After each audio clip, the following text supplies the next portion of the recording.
Não existe cristianismo sem renúncia. Não existe fé sem renúncia. Não existe o seguimento a Cristo que não exija de nós renúncias. Mas afinal, o que é renúncia? Renunciar é o ato de abandonar, de negar, de deixar de lado algo, de dizer não. E uma vez que nós tomamos a decisão por seguir a Jesus, a renúncia se torna algo fundamental e indispensável. E é aqui onde surge o dilema, onde surge o conflito, muitas vezes, e eu vou destacar 3 coisas aqui para que a gente entenda melhor isso. Em primeiro lugar, pode acontecer de a gente não querer seguir a Jesus exatamente por não querermos renunciar a nada. Ou seja, nós não aceitamos as condições do seguimento a Jesus. Em segundo lugar, muitas vezes nós queremos seguir Jesus, mas nós não queremos abrir mão de nada, nós não queremos exercer nenhum tipo de renúncia. Ou seja, nós queremos abraçar 2 coisas ao mesmo tempo. Foi o que eu falei no vídeo Duplicidade. Mas em terceiro lugar, eu digo aqui que nós somos chamados a renunciar a tudo o que for preciso para seguir a Jesus Cristo.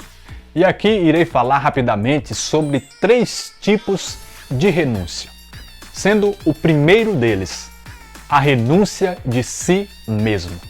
Depois da decisão de seguir a Jesus, esta deve ser a primeira coisa que nós devemos entender e praticar, pois o próprio Cristo disse em Mateus 16:24, aquele que quiser me seguir, renuncie a si mesmo, tome a sua cruz e depois me siga. E Jesus, quem disse isso, foi o exemplo supremo, por excelência, de alguém que renunciou a si mesmo. Em Filipenses, no capítulo 2, do verso 6 em diante, o apóstolo Paulo escreveu, sendo ele de condição divina, não se prevaleceu de sua igualdade com Deus, mas aniquilou-se a si mesmo, esvaziou-se a si mesmo, assumindo a condição de servo e assemelhando-se aos homens. Nós lemos, por exemplo, no Getsemane, quando Jesus está sofrendo na agonia, Jesus dizendo, Pai, se possível, afasta de mim esse cálice. Porém, entretanto, contudo, seja feita a tua vontade. O apóstolo Paulo falou em Gálatas 2:20, eu vivo, mas já não sou mais eu, é Cristo que vive em mim. Ou seja, era Cristo quem governava a vida de Paulo. E nós precisamos compreender que isso é fundamental e indispensável, a renúncia de nós mesmos para que Deus possa reinar sobre a nossa vida, para que a vontade de Deus possa prevalecer sobre a nossa e assim não vivermos fechados em nós mesmos no orgulho, mas sim como Jesus, a serviço de Deus e do próximo. O segundo tipo de renúncia é a renúncia de todo o mal, de tudo o que desagrada a Deus e que vai contrário à palavra e o reino de Deus. É a renúncia da nossa própria carne, a renúncia do mundo, a renúncia do pecado, a renúncia do diabo e das suas obras. Lá em Gálatas capítulo 5, o apóstolo Paulo nos exorta e nos encoraja a vivermos segundo o Espírito e não segundo os apetites da carne, as paixões, os desejos que estão pulsando em nosso ser para que façamos aquilo que não agrada ao Senhor. Lá em Efésios capítulo 4, no verso 22, nós lemos assim, renunciai à vida passada, despojai-vos do homem velho, corrompido pelas concupiscências enganadoras. É preciso que nós renunciemos, cortemos o vínculo por completo com aquele homem velho que éramos antes do encontro com Jesus. É preciso abandonarmos as velhas práticas. Lá em Tito, capítulo 2, no verso 11 e 12, está escrito assim, manifestou-se com efeito a graça de Deus, fonte de salvação para todos os homens.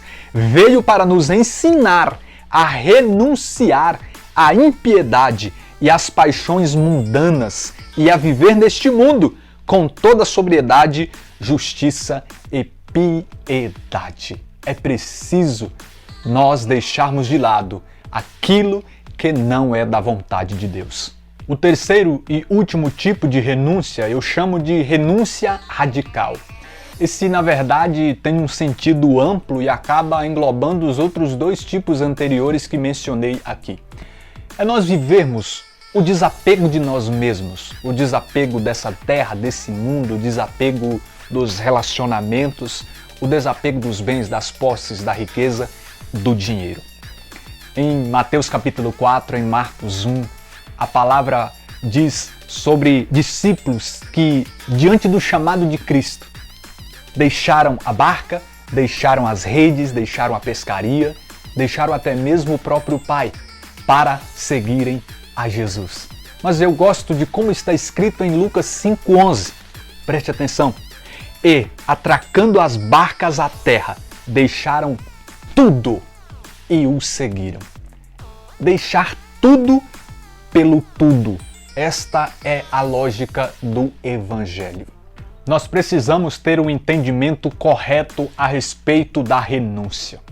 Renunciar é abandonar o mal ou o que achávamos que era bom para nós, para agora abraçarmos o que é melhor, abraçarmos o que é incomparável.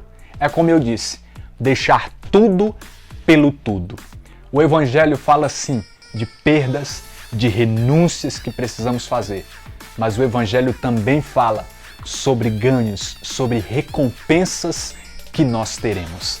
Em Mateus capítulo 19, a partir do verso 27, Pedro toma a palavra e diz assim a Jesus: eis que deixamos tudo para te seguir. Que haverá então para nós?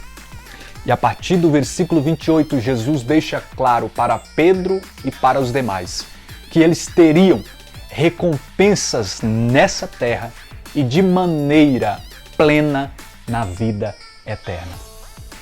Filipenses capítulo de número 3, no verso 8, o apóstolo Paulo declarou assim: na verdade eu julgo como perda todas as coisas em comparação com este bem supremo, o conhecimento de Jesus meu Senhor.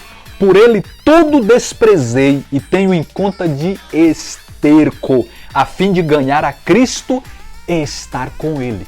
Ele estava dizendo: o que eu tenho agora é incomparável. Não pode se igualar ao que eu vivia e tinha antes. Então, que nós possamos viver a renúncia para experimentarmos Deus e o seu melhor na nossa vida.